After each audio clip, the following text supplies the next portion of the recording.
Good evening, Sheronna. I'm Frankie Atwater, President and CEO of DeKalb Chamber of Commerce. Welcome to this interview series for our Small Business Week. And then we want to take the time to recognize you and your business. And so to do that, we just have a few questions. I just want to ask you first, your organization or your business and the role you play within your business. Okay, so I am a part owner of Crave the South Incorporated with my business partner, Robert Gardner. My role in the business is a little bit of everything. Because we are an S Corp, Robert is the president, I am the vice president, I am the chief operations officer, I am the head of human resources, and I am the treasurer. So those are the roles that I play in addition to sitting on the board as the vice president. Oh my gosh. So you sounds like you wear many hats. And then you do all other things too. I mean, there's a lot that goes into keeping a business functioning and operating, things flowing correctly. It's really there. So to help us out, our small business community, to really help us to appreciate, some of the things that our entrepreneurs can do to improve how they do business. I want some of your advice, Sheronna. So give us your advice on steps potential business owners should take when getting their business started. Wow. So the first thing you want to do is you want to do a lot of research about your market, about the industry, about past trends, about future expectations. If you're going to start anything, you want to make sure you have a really, really good business plan. Make sure you talk to other people. I highly recommend you have mentors from a variety of sources. You need mentors who have been around a long time so you get their wisdom. You need mentors who are in a business similar to what you're going to do so that they can tell you actionable and feedback that will help you. And you also need someone who is in a business that has nothing to do with your business, because what you'll find out is all businesses have things in common, and then all businesses have things that are strategic to them. So two things I highly recommend is doing really good research before opening your business, and also making sure you have mentors and people that you can go to for advice during the duration of your business life. That makes a lot of sense, especially coming out of the pandemic. We really see several of our small businesses struggle. A lot of them are struggling, one, because being more strategic, having a plan in place that can help them through economic distress. And when they're able to survive that and have a plan to give them guidance, it really helps tremendously.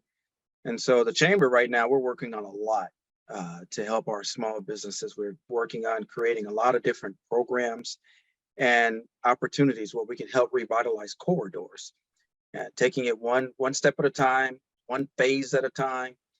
And once we get through that, our hope is that more of our businesses continue to collaborate and learn from that. So you really provide some great advice on that. And so one day we just have to get you in and have you talk to some of the folks about that, do a power lunch. What do you think? I love it. We have to do it. Knowledge is power, so we want to empower people. All right. So here's the last question for you. And do you want this to be the last, or we can talk a little longer? We can talk. I am free and available to transfer knowledge because knowledge is power. All right. Well, here's another good one. Give us some reasons why you think that being a chamber member brings value to a business.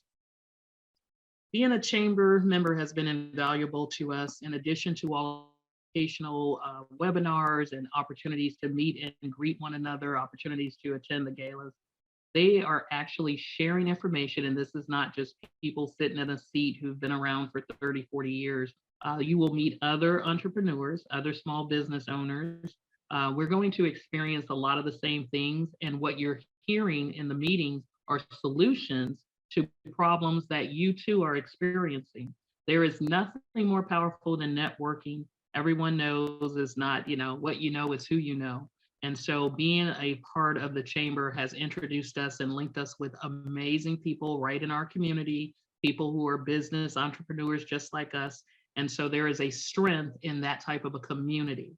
So I'm really big on common unity. What are the things that we do that are alike, and what is someone else doing differently? And so it's invaluable to be able to connect every week, or have these contacts that we've exchanged business cards and we can ask questions, or just get together and try each other's food, right? So It's good to have access to people. And a lot of the people I've met at the chamber meetings and different events, I never would have known they existed or met them if they had not been a part of the chamber. So it is an opportunity to become familiar with those in our business community. All right, excellent. And just another point I was thinking about, especially when a lot of our businesses go through a lot of challenges. What is some of your advice when it comes to being steadfast, when it comes to being a business owner, dealing with challenging economic times? Hmm. So this is where you get into research. So we have cycles in America. We have cycles with, what we're doing with our stock market. We have cycles in business. So if you have a business background, you'll understand that these things will happen. Even 100 years ago, right? We went through a pandemic similar to COVID. And so nothing is new under the sun. So something that I would definitely advise for some of the challenges we've had. Who knew, 3, 4 years ago that it would be so difficult to find an employee, right? An employee that's not part of the gig economy, an employee that's willing to come in and clock in and work, that 9 to 5. And so many of the businesses, many Americans right now that are business owners are struggling with staffing, right? Where did the people go is kind of what we're saying. And so we're finding creative ways to bring in staff, and the chamber has been very helpful with that. Some of the other challenges we have is funding, right? We need to make sure that we have operational money coming through. And when you're a startup, when you're a new business, sometimes it's tempting to go take out a large loan, right? But that bill comes due. So you have to be very smart and creative about your financing, about when to spend, when to hold tight. For instance, if you wanted to go do some marketing is going to be an expense, but it could also bring great rewards. So you have to balance that, your finances, and make sure that you're thinking smarter and not harder. There are many, many ways nowadays with all the advances in technology to kind of get work done for your company. And so just looking at those types of things to help improve. Many of the problems are finances and staffing right now. So the other part of it may be just getting contracts, right? Getting a book of business, building your book of business. And there are creative ways to do that also. We've moved so far and so heavily into social media that that is a big platform for meeting, greeting, connecting, networking with people in order to find and create and keep your contracts. The last thing I'll pitch is customer service, right? So people like to feel appreciated. And so it's very important that your brand stays strong because your product or your service is the most excellent. There's so many people competing for business. So you have to stand out, you have to stand apart, and you have to protect your brand. I can't say that enough. Protect your brand.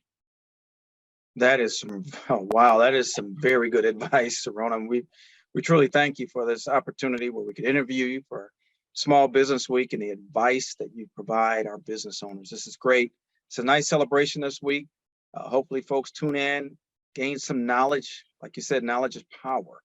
Gain knowledge from you and take that knowledge and use it in their everyday life as well as their business. So Sheronna, thank you so much for being a part of this week. Any parting words that you like to give prior to our closing out?